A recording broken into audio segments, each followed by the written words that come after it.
Okay. Well, bonjour, bom dia, buenos dias. It's a pleasure and an honor to be here with you. And I would thank Josiane for the introduction, but this is the least interesting part of my life. Because I want to tell you the another part, what brought me here. Well, in the beginning of the 90s, I was in high school in a small town in Brazil, and I was kind of perplexed. I was trying to understand why I need to learn some things and not others. And at that time, I was already sure that I was a guy from the humanities, not a math guy, not a STEM guy.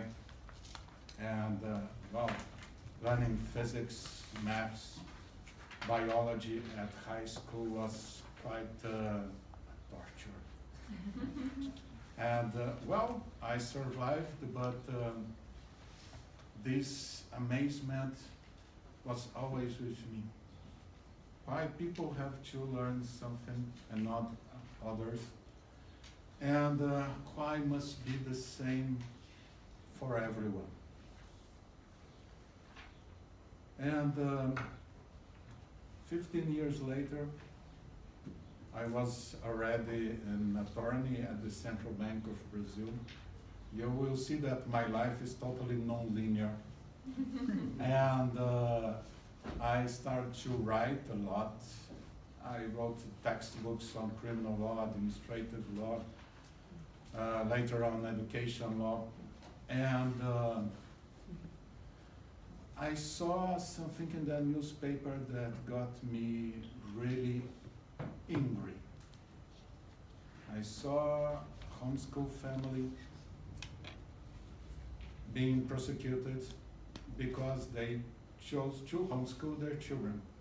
And it was so weird for me because they not only chose to homeschool, but the children were very well, and they met the requirements of a good university in Brazil, Universtiy of Juiz de Fora.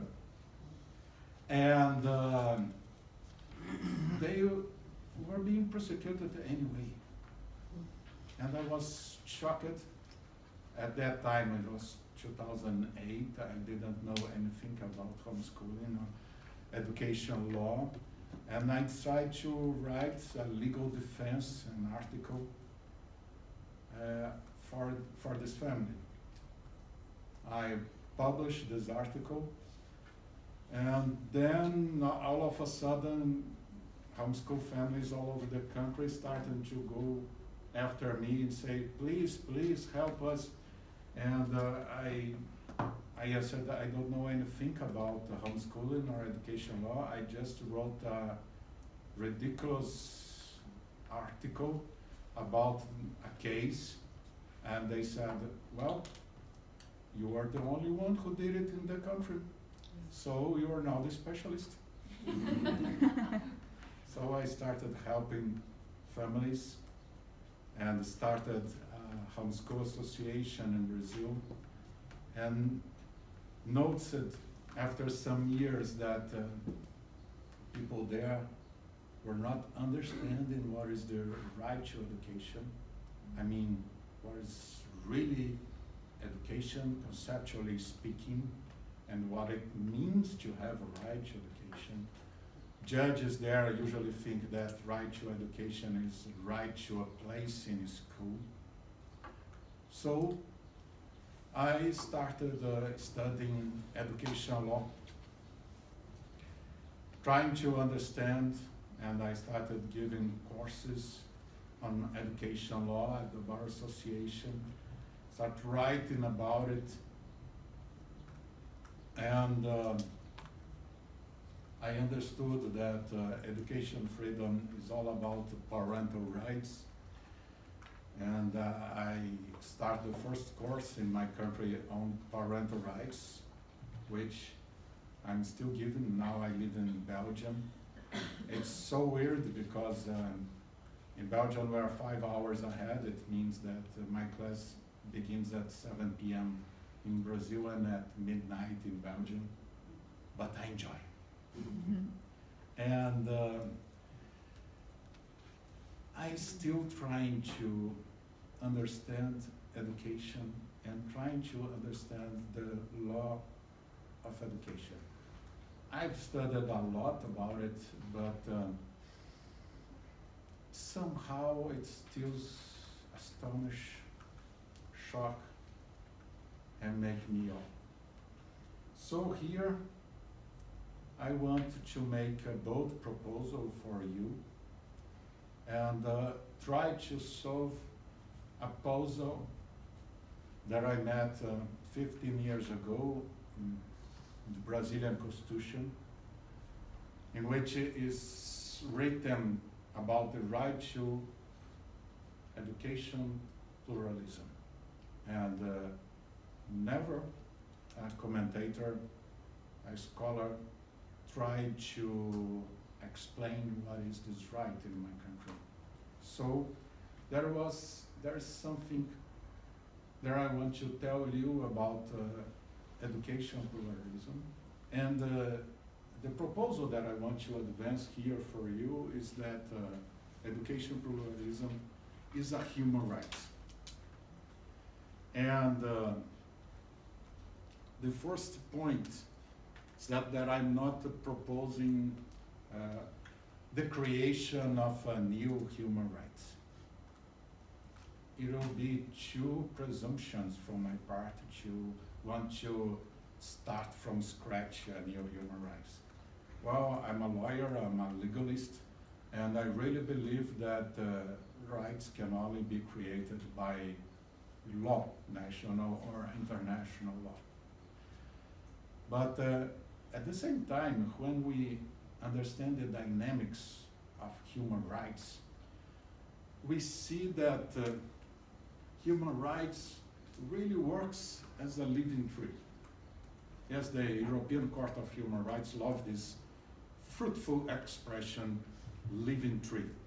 And what it means, human rights have common roots, common sources, and they must develop according to the necessities and to the new demands and conscience that appear in society. And something that I discovered that's quite interesting in human rights is that human rights are a kind of puzzle.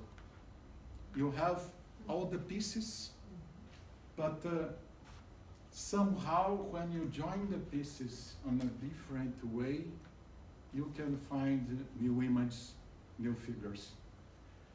And what I'm proposing here is not a creation, but an act of naming what is already there. I'm saying that there is already a human right to education pluralism in the intersection of education,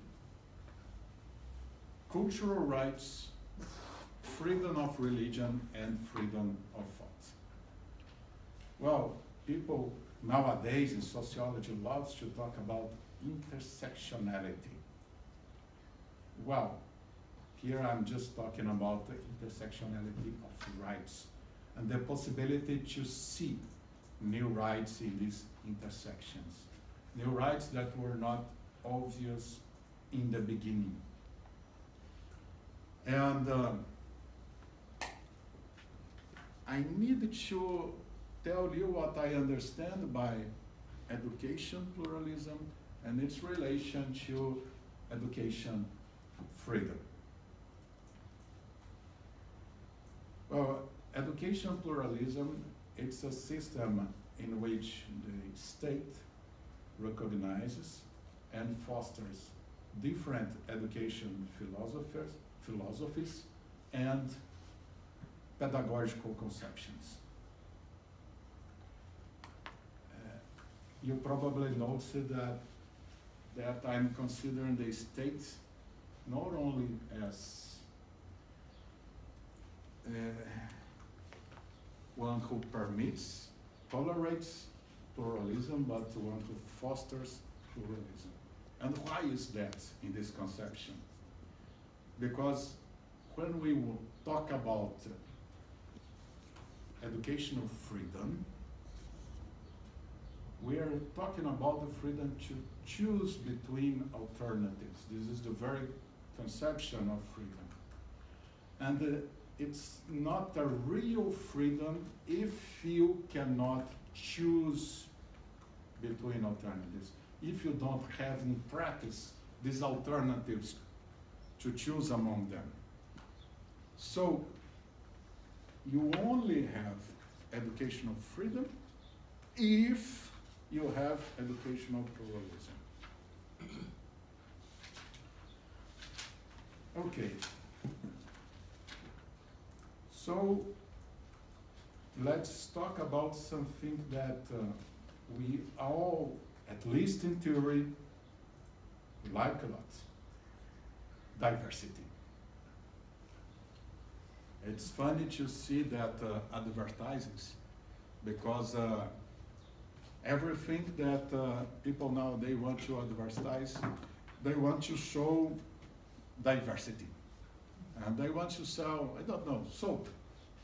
And there is a black guy, a Latino, a white, an African, etc., etc., just to show how we respect and cherish diversity, at least in advertising.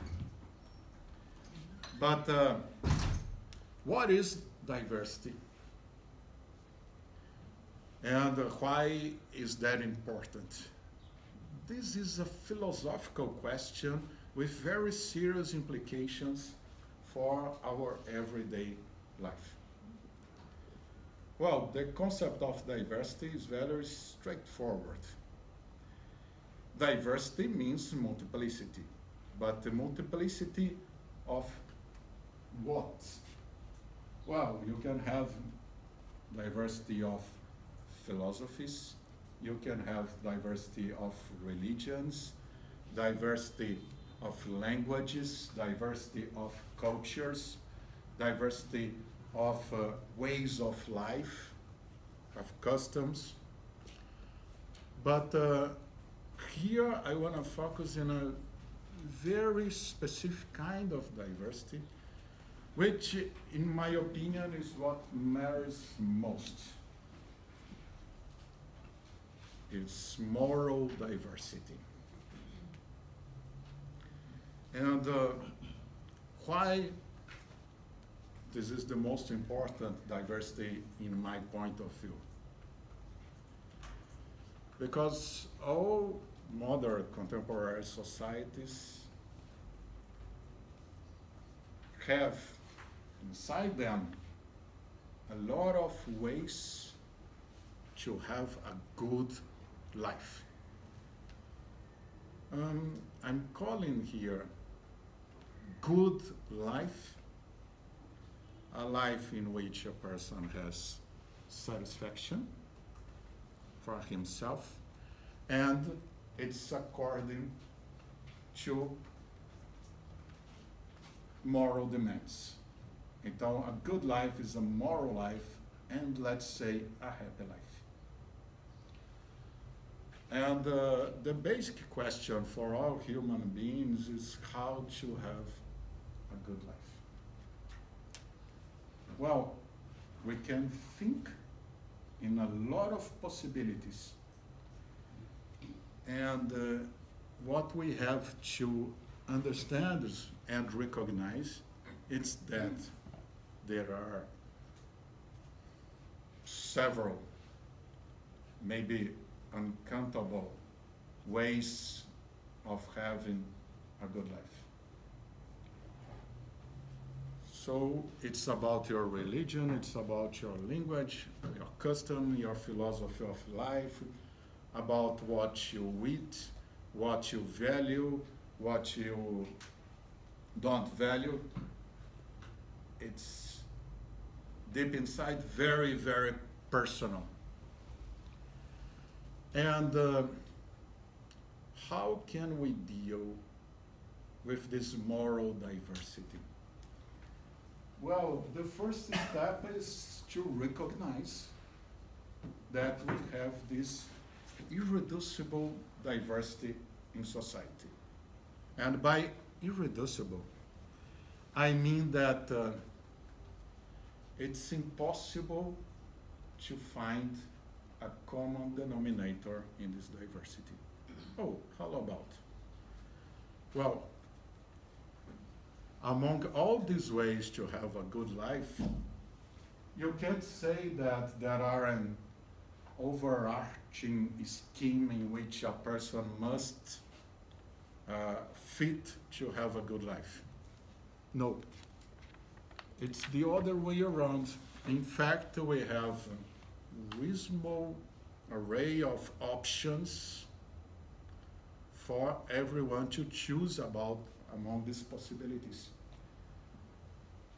So, what we can never demand in our societies is consensus.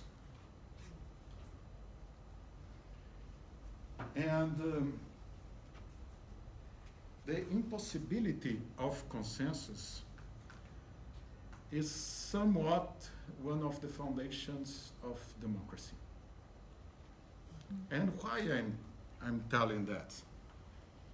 Because if we always reach a consensus about moral issues, we won't need to have a majority vote on them. The decision by the majority is a decision based on a non-consensus, of moral values. So democracy relies on the recognition of diversity. But we already know that diversity is a fact of life, that we have to recognize it. I think nowadays no one is for a kind of politics for assimilation, seeing diversity as something bad that needs to be avoided, that needs to be disintegrated. But nowadays I can see two very strong positions about diversity. One of them sees diversity as a primary good, as an end in itself. And what it means. Diversity must be fostered and respected because diversity itself, it's a good. It's a kind of societal ultimate good. So this vision of diversity as an end in itself is what grounds, for example, identity politics. We see these discussions a lot in the United States. So you have to have in every social setting representativeness. You have to have racial representation, cultural representation, sexual orientation representation, gender representation, etc. Because diversity, it's so important that it can be, how can I say, forced in the social settings. Well, this is an extreme vision. And there is another vision that says, no, diversity is not an end in itself. In fact, diversity is a mean to further other ends. What it means? I'm, as an individual, I can choose between the diverse cultural options in society, which ones are better for my life. So, in this second point of view, and now I can state my opinion here, it's more reasonable in the human rights perspective.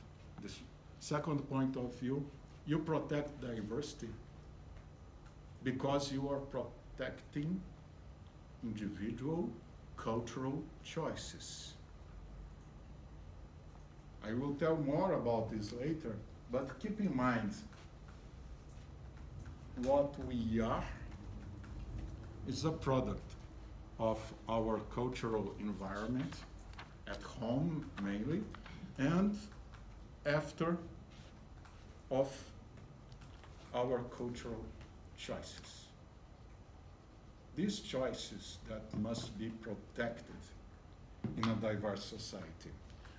Of course, there are a lot of shades of gray between these two options, diversity as a means and diversity as an end in itself, but these are the primary ones. And now we have to understand education. It's something quite strange when you study philosophy of education. Well, it's such an interesting field of inquiry, but there is one particular thing that philosophers of education run away from in the first opportunity. They run away from the definition of education.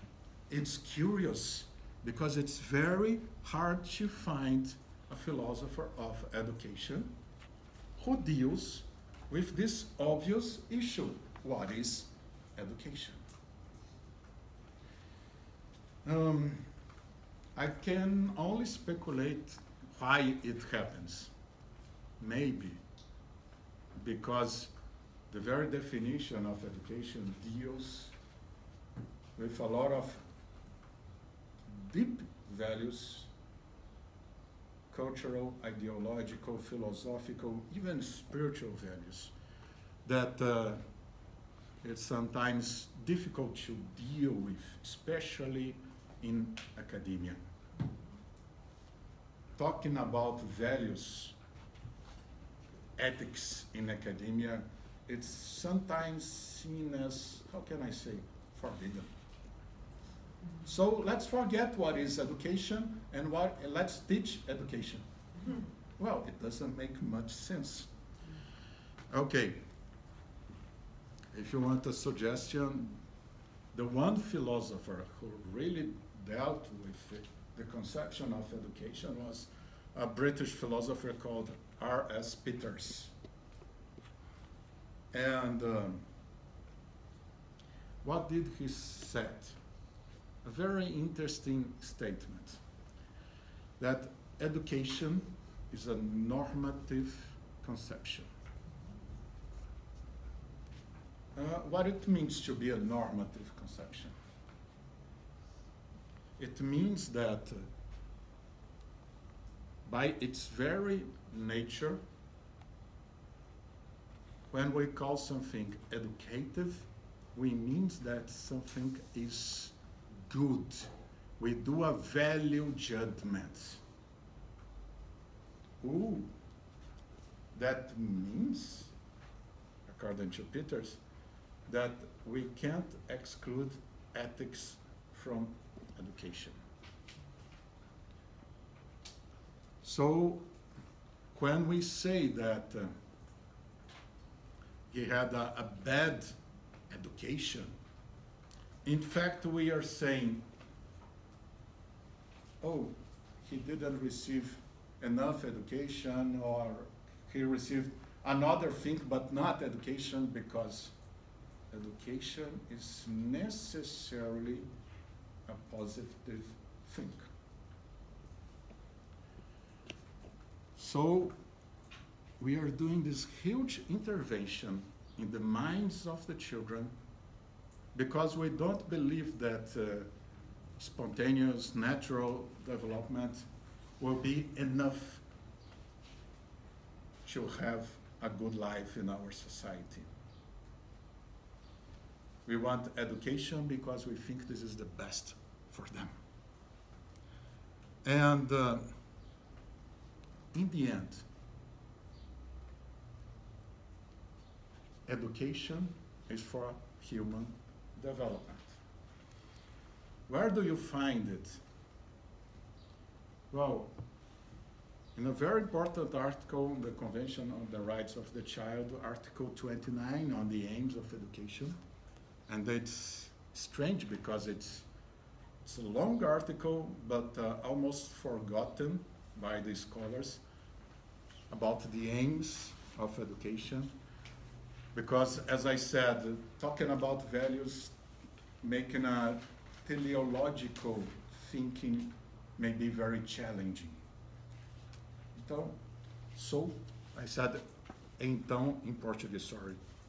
So, education is mainly for the development of the personality. And the convention says, qualifies this development, says full development. That means we want a lot from education. We want that the children can become adults to have their fullest potential realized. We want their talents, the convention says about talents also, to become action in their future lives.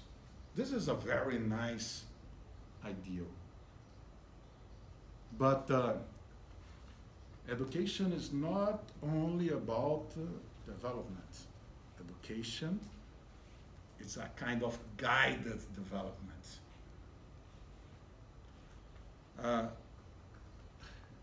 Let's go to an extreme. Let's say that one of the greatest challenge of an 8-year-old boy is to kill little animals. Should we foster this talent? What I'm saying in this bizarre example is that we foster the full development of the child, but not in an, how can I say, spontaneous way. We foster in a direct way, in a socially acceptable way. For, in the end, the children become an adult able to choose what? To choose his conception of a good life. So what do we want for the future adult? We want him or her to be able to have the capacity to choose reasonable ways to live a good life in our society. And I was talking to you about good life and saying about diversity. And as you might have guessed, diversity is in the very core of the concept of education.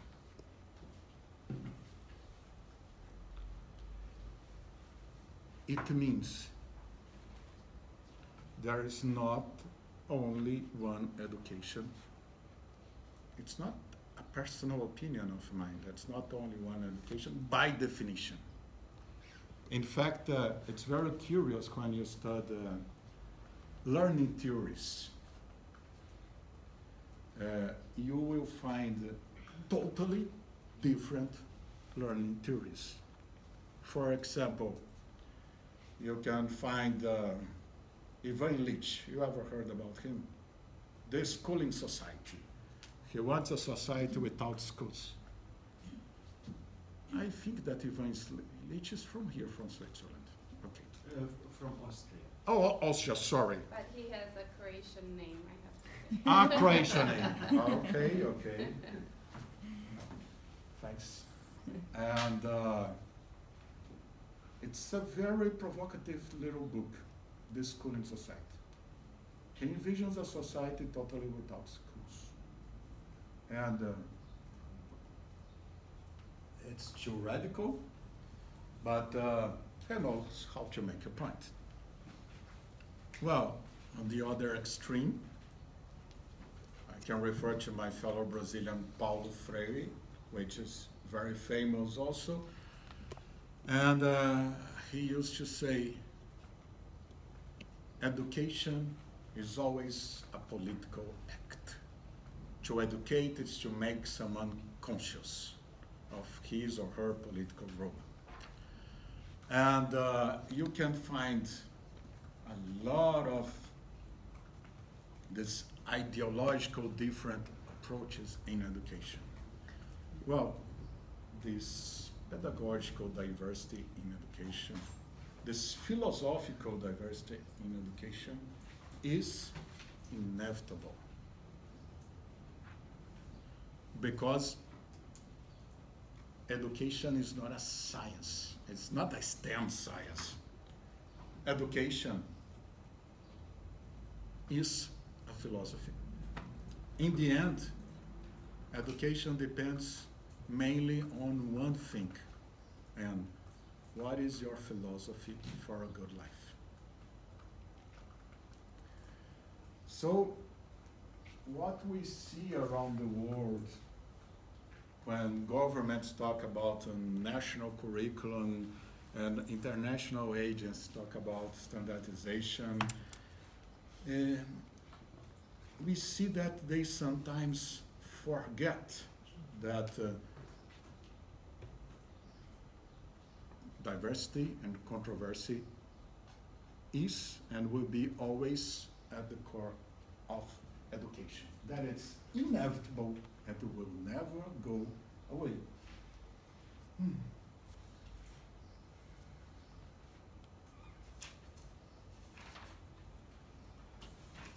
Okay.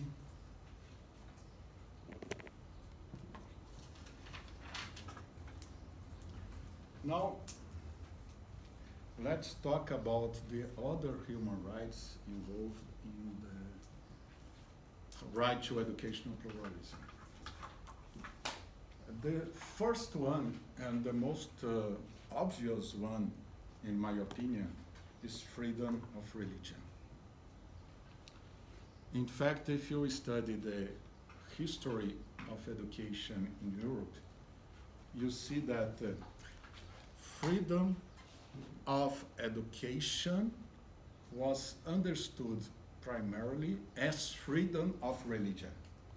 And it came before the right to education. So,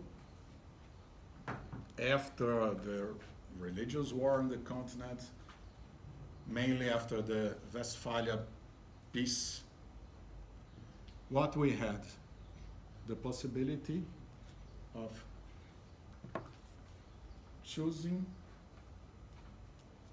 to open confessional religious schools. So we started to have some kind of pluralism in education. We started to see in the 19th century secular schools, religious schools, different denomination of schools.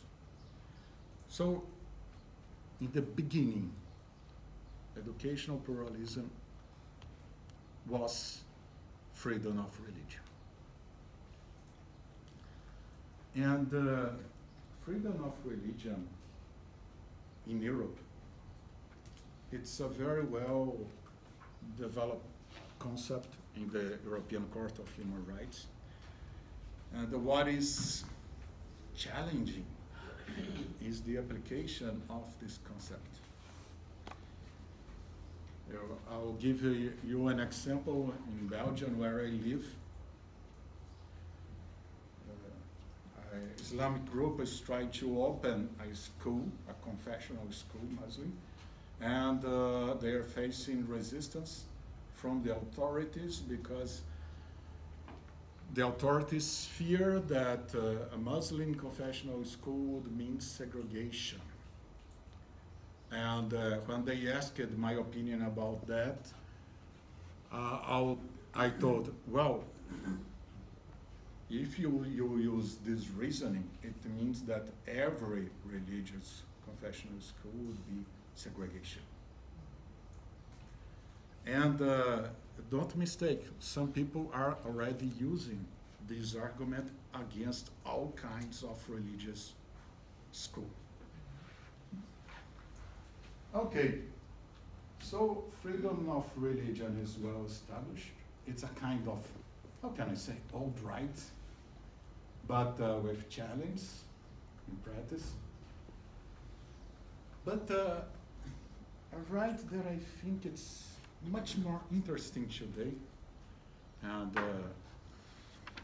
it still demands some work, some definition, is the right to freedom of thought. It's something very curious that usually in the human rights treaties, freedom of thought comes together with freedom of religion.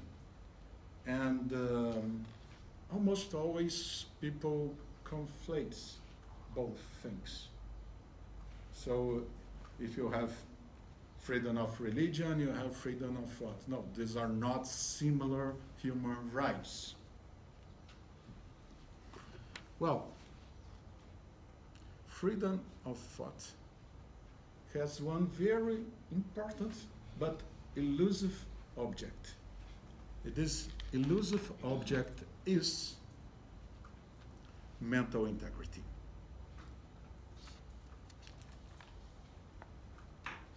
In the European Convention of Human Rights, there is the protection to bodily integrity, which is kind of obvious, but also to mental integrity. So if you have freedom of thought, you can not be forced to reveal your thoughts. You cannot be harmed by having some thoughts, by having some opinions. And consequently, you have the right to express your thoughts.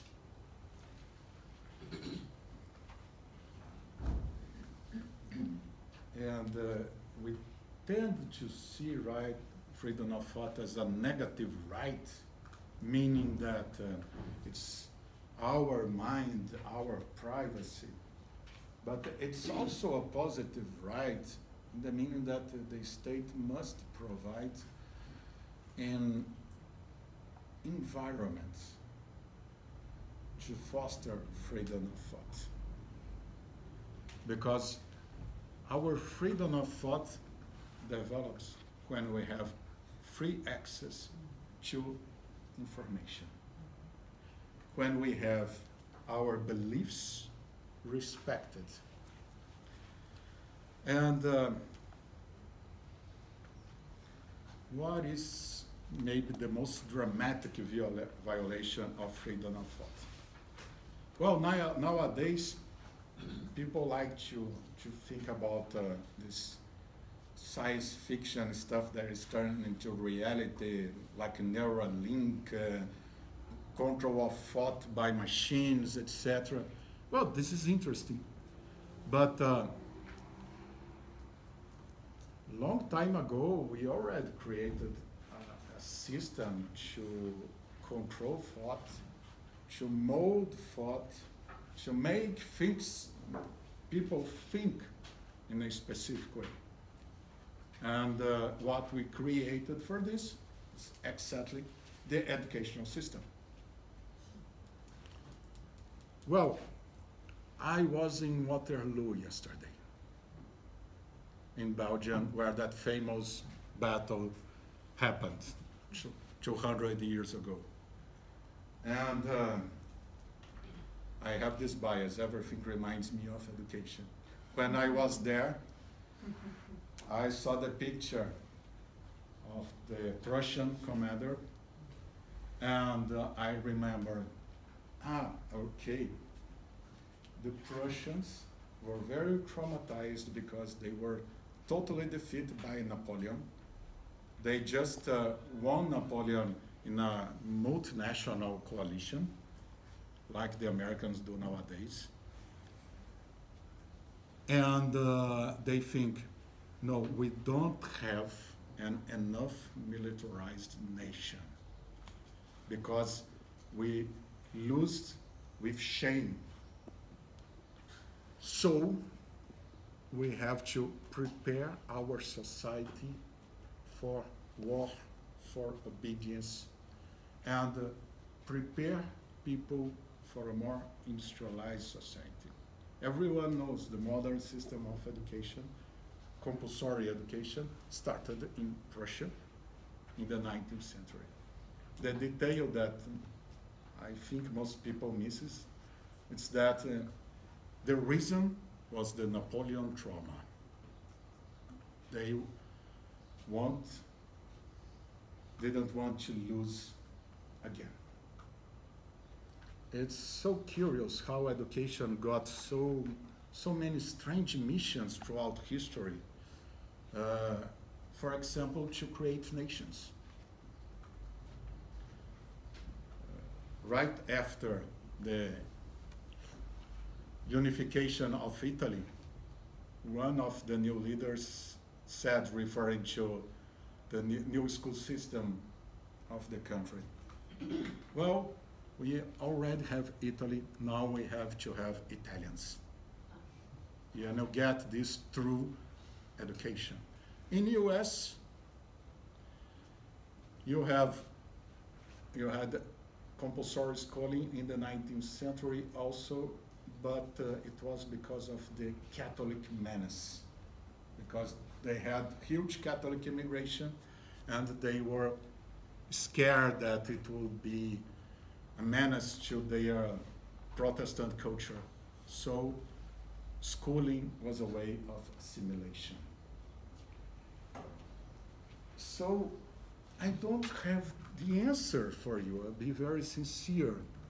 But we have to recognize that there is a fundamental tension in education between education itself and freedom of thought.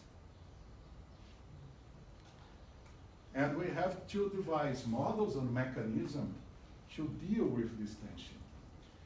In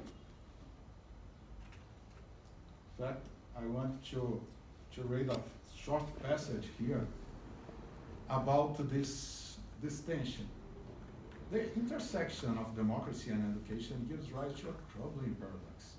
On one hand, a viable democratic system requires an educated electorate, so that its citizens may make informed decisions as they participate in the process of self-government. On the other hand, an education system is an inherently authoritarian institution in which agents of the state are provided a unique opportunity to shape the values of impressionable students. This is a very interesting article about freedom of thought and education, maybe the only article I can give the reference to you. Josiane, I think I'm running out of time. Yes, 2 more minutes. 2 more minutes. Ooh, Wrap okay. Velocity 2 plus. Okay. I mentioned also cultural rights. What we have to understand about cultural rights nowadays. is that in the beginning, cultural rights was understood as minority rights. Decades ago, when we spoke about culture, we always thought about minorities, about ethnicity. Now, we see cultural rights in a much more individual perspective. It means what it matters is not your ethnicity, it's not your belonging to a minority, but your individual choices. These individual cultural choices that makes your cultural identity. So, you are not simply a part of a huge mess. No, you can have several cultural intersections in yourself. You can be a Muslim or a Catholic, you can speak Dutch, English, Portuguese, you can eat certain kind of foods, listen certain kind of music, has some specific values. So what we are protecting now is each cultural identity. And it has a huge difference from the group thinking of minority rights because, well, now you can go outside the box. You can change part of your cultural identity if you want. And the smallest unit, the smallest structure that creates cultural identity, the smallest cultural unity is the family. The family is a cultural atom, an intersection of a lot of cultural choices. Family selects for the children among the huge variety of cultures in the world that elements that they deem important to pass on to these children. That's why when we talk about parental rights in education, we are talking about cultural rights. What parents do is not exactly create something in the education of their children, they select. And just to finish this part, we have to be realistic about child's education. Well, people love to talk about freedom for the child, autonomy. Okay, this is beautiful. But the real child must need a solid ground. It's like receiving an inheritance, a cultural inheritance. You give this inheritance during your children's, it's ugly to say that, your children's childhood, you give this inheritance, and then they will decide if they will receive it in part or know what they will receive of this inheritance. But they need to start with something. So family is a natural and indispensable cultural agent. Well, my objective here was to state that educational pluralism is a human right, and a human right in the intersection of education, freedom of thought, freedom of religion, cultural rights, and parental rights. And to defend that the state must have an active position in regard to educational pluralism, because freedom to choose is meaningless without possibilities of choice. Okay, thank you.